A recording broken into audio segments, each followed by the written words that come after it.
Hi, this is Craig with the Repair Engineer channel. Today I'll show you how to repair one of these sun visor shades that stopped going up and down.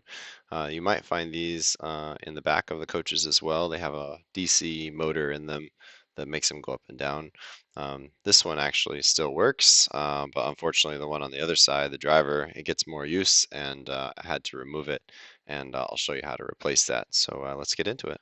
So I've removed it from the RV. It's just some bolts on the top that hold them. You have to clip a couple wires. And then at this point, I've already slid it out of the assembly. So there's 3 screws on the end that you'll need to remove. And then you just slide the whole thing out. You'll see I've actually taken some parts off at this point because I didn't really know what I was doing. It's part of learning. You don't need to take all that stuff apart. What you need to do is remove the roll of fabric from the reel and then unroll it, and I'll show you in just a second where that screw is located. Okay, yep. So this is where that screw is, that hole there. You take that screw out, it's got a small little square head, and you pull it out. So when you pull out this assembly, what you'll see is that it's an AutoMotion shade motor. If you have a different motor, then your mileage may vary.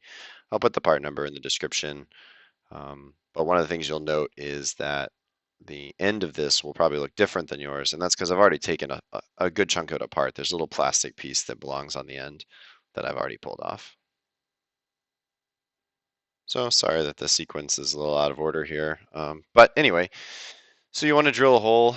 So you got to mark the length, the new length for your new actuator. The screw needs to go through that piece of plastic per the way it worked before to hold it in.